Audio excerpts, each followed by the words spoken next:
What is a gospel, and how should we read it? Popular opinion may think that the Gospels are biographies of Jesus, but they're not biographies, at least not in anything like the modern sense. We don't get much of a personal portrait of Jesus from the Gospels. We don't know anything about how he developed, how he went from being an obnoxious teenager to being an apocalyptic prophet. We don't know about his relationship to his parents, his brothers and sisters. We don't know all kinds of things that a modern biography would automatically be expected to tell you. So the Gospels aren't biographies. Somebody has once said, a scholar once called Mark, a passion narrative with an extended introduction. Well, what's a passion narrative? Passion comes from the Latin, passio, which doesn't mean just desire. It could mean that in the ancient world, but it also means suffering. Suffering is what passio means. And so it's the suffering of Jesus that happens at his arrest, his trial, his crucifixion, and then the resurrection. All of that's part of what scholars call the passion narrative. And if you notice, that occupies a huge part of the Gospel of Mark. The Gospel of Mark is our shortest gospel that's in the canon. It's only 16 chapters. Of course, the chapters and verse numbers weren't there in the original manuscripts. It was just written. In fact, they didn't even divide up words, and they had very little punctuation. It was just one capital letter after another, which is one of the reasons that ancient people tended to read texts out loud. They didn't read silently to themselves. And one of the reasons is because it was easier to read a text that had no word divisions, it was all capital letters, no punctuation, and wasn't divided up into sentences. It was much easier to read that if you read it out loud to yourself. So that's the way ancient people read. But so we don't have chapter numbers and verse divisions. Those are all later creations that came about in the Middle Ages in Christianity. But by modern reckoning, therefore, there are 16 chapters in Mark. That's the shortest gospel. And of that, 1/3 of Mark is just the last week of Jesus' life, the passion narrative part of it. So the scholar said Mark is really a passion narrative with an extended introduction. Notice what you get if you have an outline of Mark. Chapter 1, verse 1 is the title. The Evangelion, or the Gospel of according to Jesus Christ. And it doesn't say according to Mark in the title because that name was added later. That's the title of the book. And then for the next few verses from 1, 2, that is chapter 1, verse 2, to verse 13, you get an initial introduction to Jesus, just a little bit about him. Then from 1:14 to 9:50, so 9 chapters, is Jesus' Galilean ministry, his healings, his teachings, his traveling around, his miracles, that all take place in Galilee, which is where he's from. That's, of course, the northern part of Palestine, whereas Judea is down in the southern part of Palestine. And then chapters 11 through 15 are all just the last week in Jerusalem. Again, 5 chapters just on his last week. And then chapter 16, 1 through 8, is rumors of the resurrection. Why do I say rumors of the resurrection? Because if you'll notice, in the Gospel of Mark, if Mark ends at chapter 16, verse 8, and there's been some controversy about whether it really is supposed to end there, but in most of your modern editions, it ends at 16:8. If that's true, you don't actually see the resurrected Jesus. You just he doesn't appear on the stage, so to speak. You only get reports that he has been raised, or one report that he's raised. And then the women are told by this young man who's sitting at the tomb, probably supposed to represent an angel, to go and tell the other disciples that he's raised, and he'll go before them to Galilee. But notice the women don't tell them. It says the women were afraid and they ran away. So you don't even get many reports about Jesus' resurrection in Mark. You just get the one young man at the tomb telling the women that he's been raised. So a huge bulk of the book tells us about the last week of Jesus' life. And even in the previous 10 chapters of the book, you have Jesus talking about his upcoming crucifixion. So these passion predictions, we call them, that occur in the Gospel. You have several of those in the Gospel of Mark. So there are several references to Jesus' upcoming death that focuses our attention even more on the last part of the book. Is that important? Does that tell us anything about what sort of thing Mark's Gospel is, if it's not a biography? Let's look at the ending also, Mark 16. Now remember, I want you to bring your Bibles to class. Why do I want you to bring your Bibles to class? Yes? because I will lie to you. I may say something that's not true, and you need to check me out. De omnibus dubitandum. When the Sabbath was over, Mark 16, Mary Magdalene and Mary the mother of James and Salome brought spices so that they might go and anoint him. And very early on the first day of the week, when the sun had risen, they went to the tomb. They had been saying to one another, "Who will roll away the stone for us from the entrance to the tomb?" When they looked up, they saw that the stone, which was very large, had already been rolled back. As they entered the tomb, they saw a young man dressed in a white robe, sitting on the right side, and they were alarmed. But he said to them, "Do not be alarmed. You are looking for Jesus of Nazareth, who was crucified. He's been raised, but he's not here. Look, there is the place they laid him. But go, tell his disciples and Peter that he is going ahead of you to Galilee. There you will see him, just as he told you." So they went out and fled from the tomb, for terror and amazement had seized them, and they said nothing to anyone, for they were afraid. Now you'll notice there's, in maybe some of your Bibles, there will be a paragraph under that titled, "A shorter ending," the shorter ending of Mark. All that had been commanded them, they briefly told to those around Peter. Afterward, Jesus himself went through them from east to west, the sacred and imperishable proclamation of eternal salvation.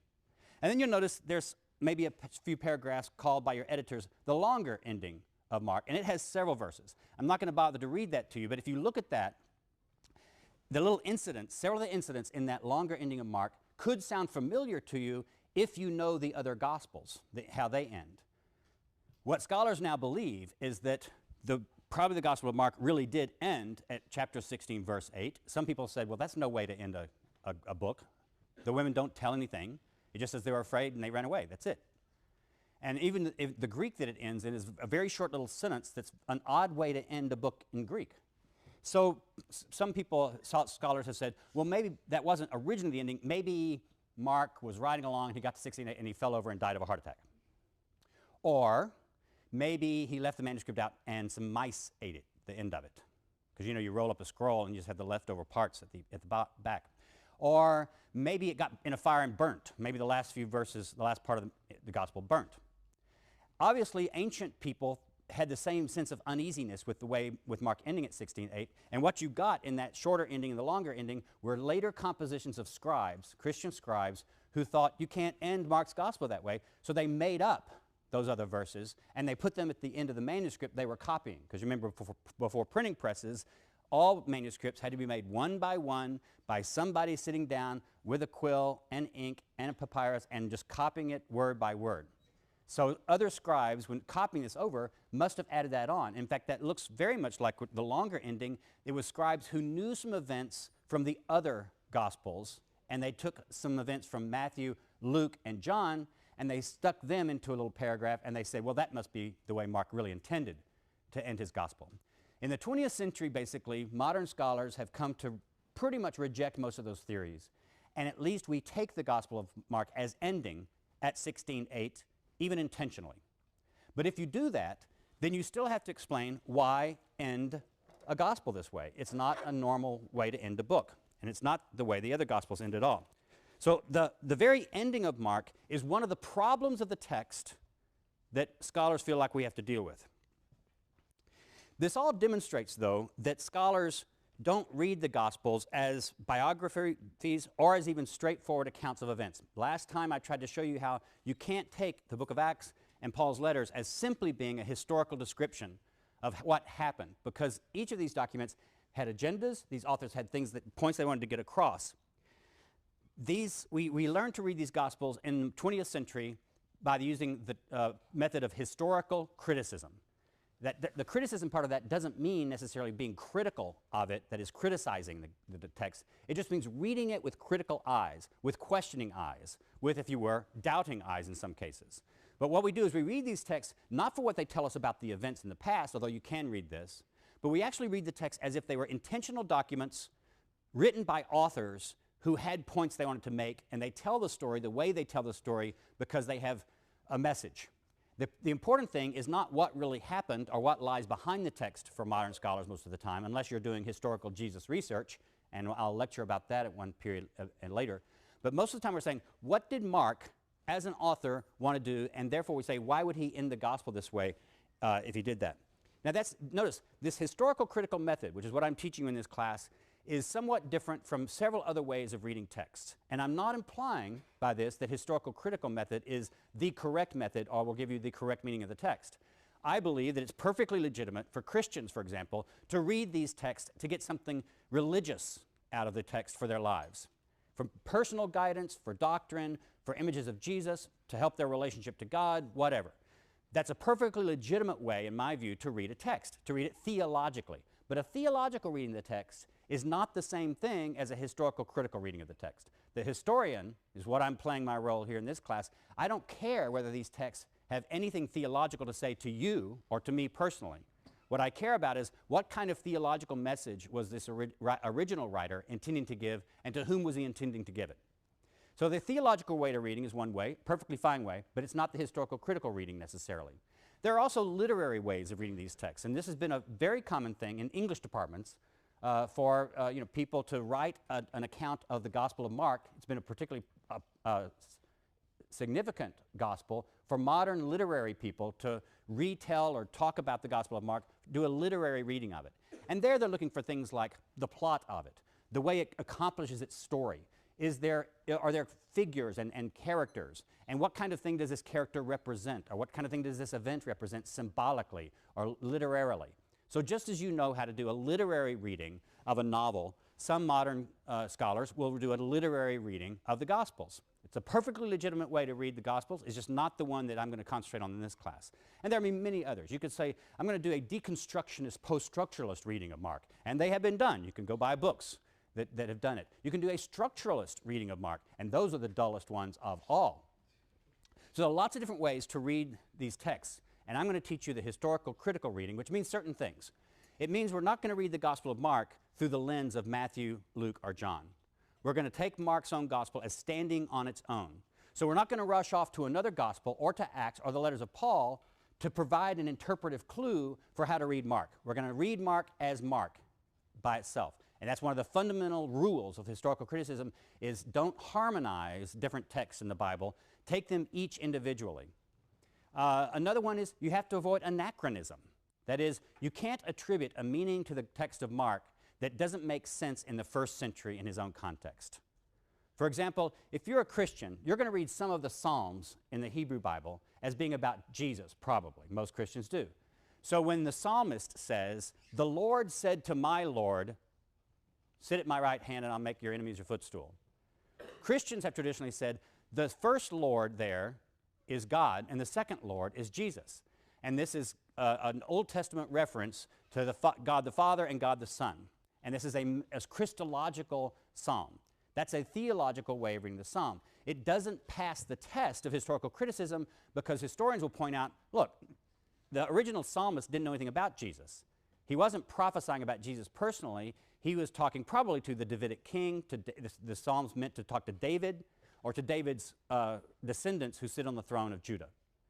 So anachronism has to be avoided in historical critical readings. And there are several other kinds of clues that you're doing a historical reading rather than a theological reading or a literary reading, and you'll pick up on those as we go through the class. In fact, in your sections, not this time, but next time, you will actually talk about how to write an exegesis paper, because you'll all be writing one, and your section leaders will lead you through this method and try to get you to see how it's done. If we're going to do that, though, let's imagine what kind of community this ancient guy we're going to call Mark. We're going to continue to call him Mark, even though we don't believe that it was the historical John Mark who wrote the gospel. But for convenience sake, we just call him the gospel writers Matthew, Mark, Luke, and John, for convenience sake. So what did Mark want to do with this text? Who did he want to do it with? What kind of historical context do we imagine? And first immediately we see a bunch of problems with this text. There's first the problem, one of the most famous problems of the messianic secret. This is when, over and over again in Mark, and it happens sometimes in the other Gospels, but it happens more in Mark than a lot of other places. You get Jesus doing something, and then he tells somebody to be quiet about what he's just done. Look in 125, Mark 125. He's just he's confronted an unclean spirit. The unclean spirit cried out, "What have you to do with us, Jesus of Nazareth? Have you come to destroy us? I know who you are, the Holy One of God." In other words, the unclean spirit has just made a correct Christological confession, according to the Gospel of Mark. But Jesus rebuked him, saying, "Be silent and come out of him." And the unclean spirit, convulsing and crying out with a loud voice, came out of him. Look at 134, chapter 34, right below that. He cured many who were sick with various diseases and cast out many demons, but he would not permit the demons to speak because they knew him. Wait a minute.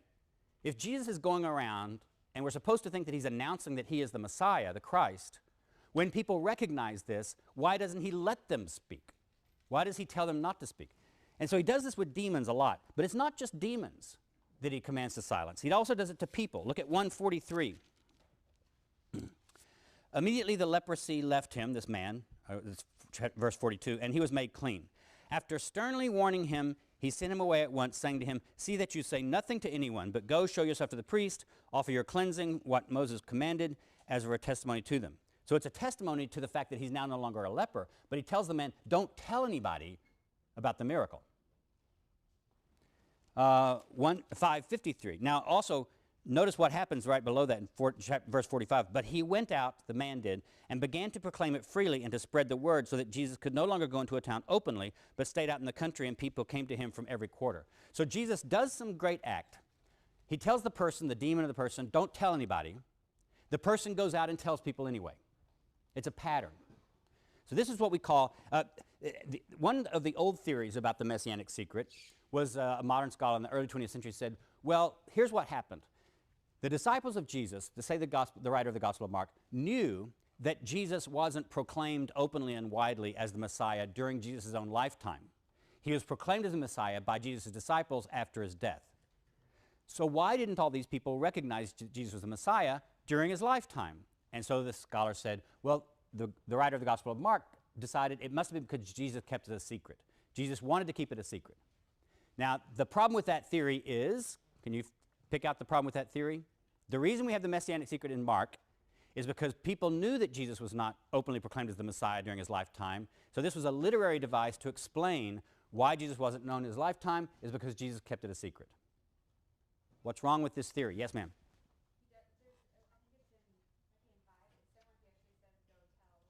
There's one place where he does say, go tell the binding of the strong man. Other problems with the theory. The people tell anyway. So it doesn't explain that Jesus wasn't proclaimed as Messiah because all the people he tells to be quiet go and proclaim him anyway. And it just says his fame spread. So there have been a lot of other theories about this whole Messianic secret. What does it mean? Why does he tell people to be quiet? What is it that he wants them to keep quiet? And why do they go tell about him anyway? What does that mean for the story? That's the first problem. The second problem, the problem of misunderstanding. Look at Mark 2:16. When the scribes of the Pharisees saw that he was eating with sinners and tax collectors, they said to his disciples, "Why does he eat with tax collectors and sinners?" When Jesus heard this, he said to them, "Those who are well," is that what I want to read? Well, okay. Look at 15:34. I think I can make this point better with a couple of other texts. This point is that, the point I'm making is that people tend to misunderstand Jesus, his sayings, and often events. At 3 o'clock, Jesus cried out with a loud voice, this is when he's crucified, "Eloi, Eloi, lema sabachthani," which means, it's Aramaic, it means, my God, why have you forsaken me?" When some of the bystanders heard it, they said, "Listen, he's calling for Elijah." Well, he's not calling for Elijah. It's just that the word, the Aramaic word Eloi, Eloi, sounds like the name Elijah. So people standing around misunderstand things that are happening. But it's not just people standing around. The disciples, in Mark, the disciples themselves, the people who are closest to Jesus, are the ones who get it wrong the most. I hope you noticed this when you were reading this text before class, is that repeatedly Jesus has to explain things to Peter and James and John, his closest disciples. 4:41. He said to them, "Why are you afraid? Have you still no faith?" In other words, they've already seen him do all kinds of miracles by this point in Mark. And they were filled with great awe and said to one another, "Who then is this, that even the wind and the sea obey him?" Well, we're the readers. We're going, you learned that in the first verse. Son of God? All the way through here, Jesus has been telling people what he is, or at least demons have and other people, and people have been confessing. And yet the disciples don't understand. 6:52. Now notice, my point about this is not to say that historically Jesus' disciples actually didn't understand. We're not looking for what happened. What we're looking for is the narrative structure. What kind of story the author tells, and why does he tell it this way? 652. Start reading at 51. Then he got out of the boat. This is when Jesus is, doing another kind of sea miracle. He got out into the boat with them, and the wind ceased, and they were utterly astounded, for they did not understand about the loaves, but their hearts were hardened. In other words, Jesus had multiplied loaves and fishes in a previous scene. They should have picked up on that he's somehow special. Somehow they didn't understand what's special about Jesus. It goes all the way, 7:18. 8:17 through 21, over and over again. Just when you're studying Mark, go through and mark the different times when somebody gets it wrong, even when they should not have gotten it wrong. There are people who recognize him. The first person who recognizes Jesus in the Gospel of Mark is you, because the very first verse announces the beginning of the good news, euangelion in Greek, meaning just good announcement, good news, of Jesus Christ, the Son of God. Now, some manuscripts don't have that verse quite like that, but if that's the original wording of that verse, you have been told from the very first verse that Jesus is the Son of God. It's not a mystery to you, the reader. That's part of the fun of the gospel. Mark and John both play with this. They let you, the reader, in on certain kinds of jokes and puzzles that the people in the story don't get. So that's one of the things that Mark is doing, is letting you in on some things. But still, it's very difficult for us to figure out this whole messianic secret thing and this lack of understanding, even though we've been known the secret. And the last person to know who Jesus is and to recognize him and not to misunderstand is the centurion at the cross. In 1539, the Roman centurion, when Jesus dies, says this, and now I'll do it the way the greatest story ever told, the movie. This scene is played by John Wayne. He's the Roman centurion. And you don't really see John Wayne clearly. You just see his shadow with the sun coming in, and Jesus has just died on the cross, and then you hear this over voice, surely this was the Son of God. My John Wayne imitation for you. So the centurion, though, recognizes that Jesus is the Son of God, at least if that's the way we read that. The other people who recognize Jesus and understand are demons. At least they recognize him. Now let's look at the turning point in the gospel. And what I'm going to do is show you how I, as a brilliant modern scholar, has posed these problems, the messianic secret problem, the problem of misunderstanding, and all this sort of thing, and the problem of the ending, which I'll get to in a minute. And I'm going to make it all make sense for you. There are other scholars who might not think I'm so brilliant and might have other explanations, but this one's mine, and I'm sticking to it. 827. Follow along with me. In your hymnals, 827. Jesus went on with his disciples to the villages of Caesarea Philippi. And on the way, he asks his disciples, who do people say that I am? Okay, nice little introduction. You're smart readers. As soon as you get to this part, you go, okay, we're getting to a climax of this book. Because all the way through the book up to this point, we've had this issue of who is he? Who do people say he is? How do they understand him? So your antenna should be picking up that this story is going to be an important story for you. And they answered him, John the Baptist, and others Elijah, and still others one of the prophets. He asked them, but who do you say that I am? Peter answered him, you are the Messiah. And he sternly ordered them not to tell anyone about him. There it is again. Peter confesses correctly, you are the Messiah. And Jesus says, okay, don't tell anybody. Jesus is not a very good evangelist, apparently. He's not Joel Ornstein or whoever that guy is in Houston. He's not the kind who's proclaiming it all out, at least according to the Gospel of Mark. Then he began to teach them. Now, wait a minute. That might be important. He just did this command to silence. What does the next verse say? Then he began to teach them that the Son of Man must undergo great suffering. Then he began to teach them. Then he began to teach them. Not before, then he began to teach them that the Son of Man must undergo great suffering, be rejected by the elders, the chief priests, the scribes, and be killed, and after 3 days rise again. He said all this quite openly. Mark is a clever writer. He puts little short sentences like this in his gospel at interesting places, and you, the reader, are supposed to go, okay, he's talking right to me. He said this openly. It's not closed anymore. This part's open. This part's not closed.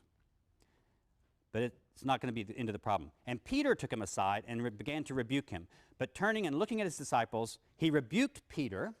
Peter's, of course, saying something like, no, Jesus, you didn't get it. We just said you're the Messiah.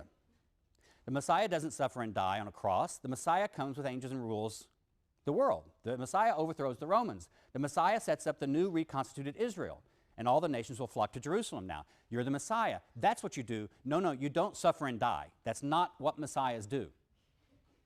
And this is actually, there's no Jewish expectation in the ancient world that the Messiah would suffer and die. Modern Christians think, well, of course, it's all the way through the Old Testament. But those prophecies and things, those statements and poems in the Old Testament, they weren't taken to be about the Messiah. They were taken to be about other prophets or holy men of God who might have to suffer, who might be persecuted. But the Messiah passages don't have suffering and death in them. They just refer to this coming king, the descendant of David. So no Jews in the first century this time expected that the Messiah would be crucified. It just was absolutely against common sense. Messiahs don't suffer. Messiahs aren't crucified. Messiahs aren't beaten. So Peter actually is quite understandably thinks that Jesus has got it wrong. So Peter says, you're the Messiah. You're not going to be killed and suffer. And that's when Jesus turns around and rebukes Peter, looking at his disciples. Is that an interesting clue? That Jesus is looking at his disciples and he rebukes Peter? Get behind me, Satan. For you are setting your mind not on divine things, but on human things. So that's a very interesting story in itself. What is Jesus rebuking Peter for and calling him Satan? He called the crowd with his disciples and said to them, if you want to become my followers, if any want to become my followers, let them deny themselves and take up their cross and follow me. For those who want to save their life will lose it for the sake of the gospel, will lose their life for my sake, and for the sake of the gospel will save it. But what will it profit them to gain the whole world and forfeit their life? Indeed, what can they give in return for their life? Those who are ashamed of me and of my words in this adulterous and sinful generation, of them the Son of Man will also be ashamed when he comes in the glory of his angels, of his Father, with the holy angels. That's what messiahs were expected to do, is come in glory with holy angels. And he said to them, truly I tell you, there are some standing here who will not taste death until they see that kingdom of God has come with power. What's going on here? You have the correct identification of Jesus, even according to Mark, as the Messiah. You have the charge to secrecy in 8:30. You have the passion prediction. One of the passion predictions, the first of several that we'll see in Mark, Jesus saying, this is going to happen. And then you have this word, and he said this plainly and clearly to them, a nice little clue. Then you have Peter's misunderstanding. But what does Peter misunderstand? That's what we'll ask. What was Peter expecting different? Well, he was expecting the Messiah to come with angels and triumphant. Then you have an emphasis on suffering, that everybody has to suffer, not just the Son of Man, but everybody has to suffer. And you have a prediction of future eschatological glory. Eschatology is just a fancy theological word meaning the end times, the study of the end times. Eschaton is just a Greek word meaning the end. You'll see this if you read much about the Bible or ancient religion. The eschaton will come up in apocalyptic context, and eschatology means any study or doctrine about the end of the world as we know it. In fact, I used to direct a little singing group in the divinity school when I was a grad student here, and we called ourselves the Eschatones. A joke that only divinity students would get.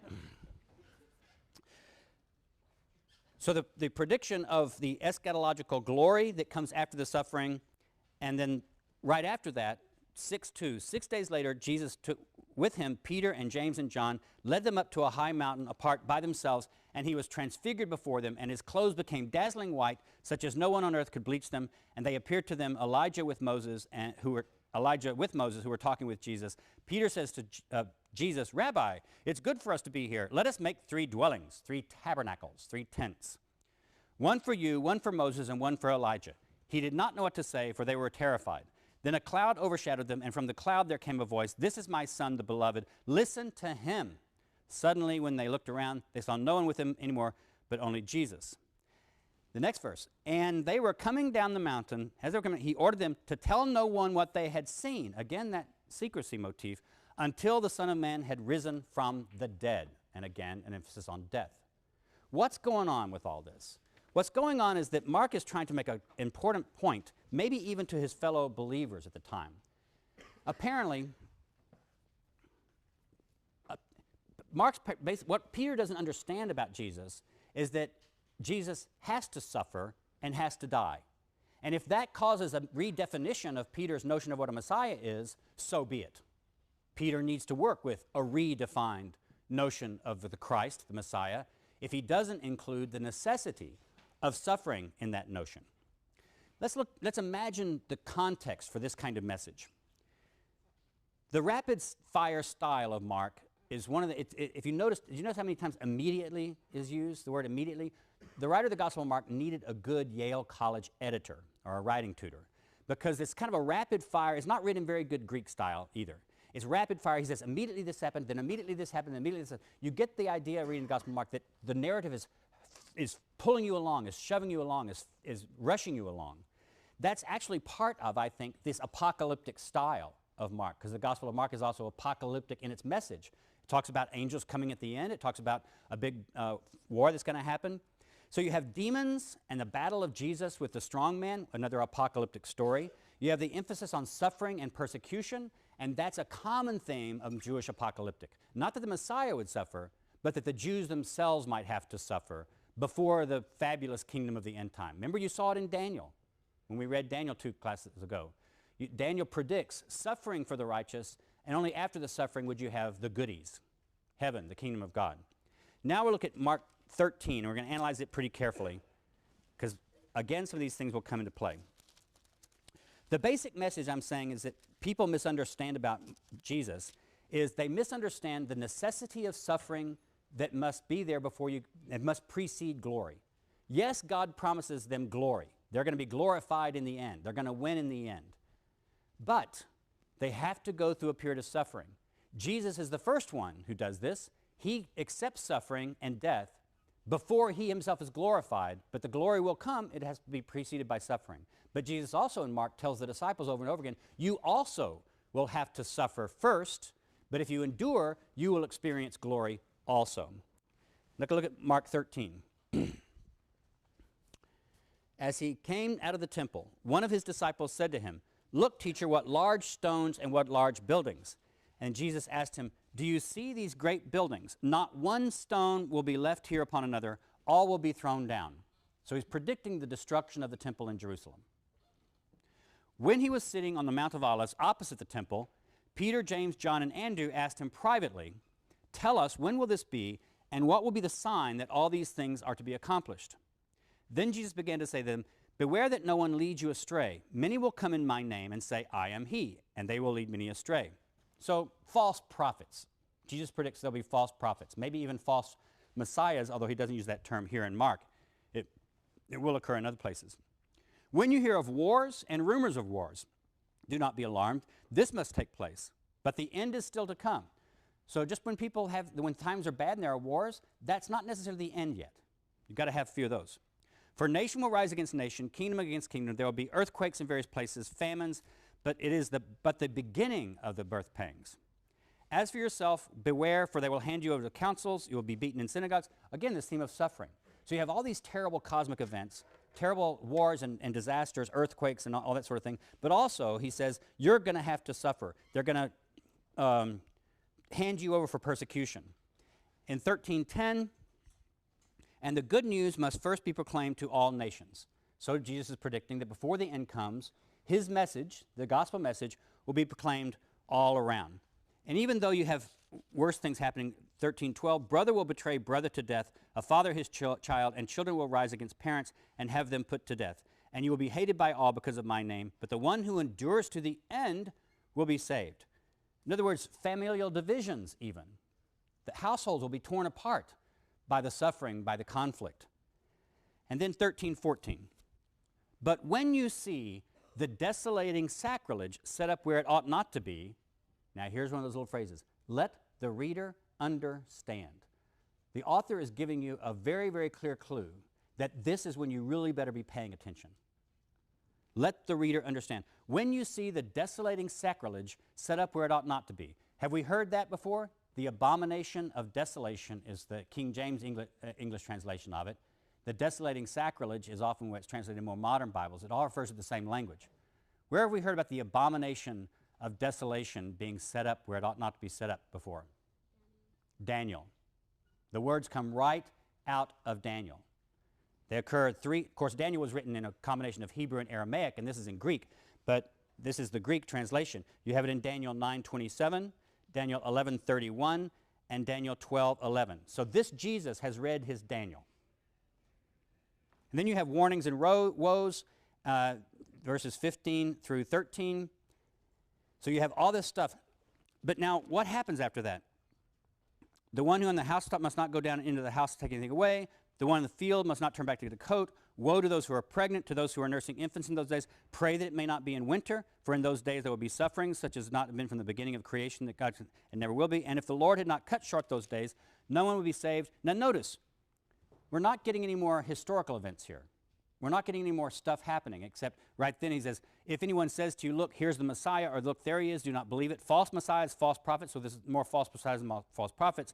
In those days after that suffering, now here's where you really get the cataclysmic end, the world crashing down. The sun will be darkened.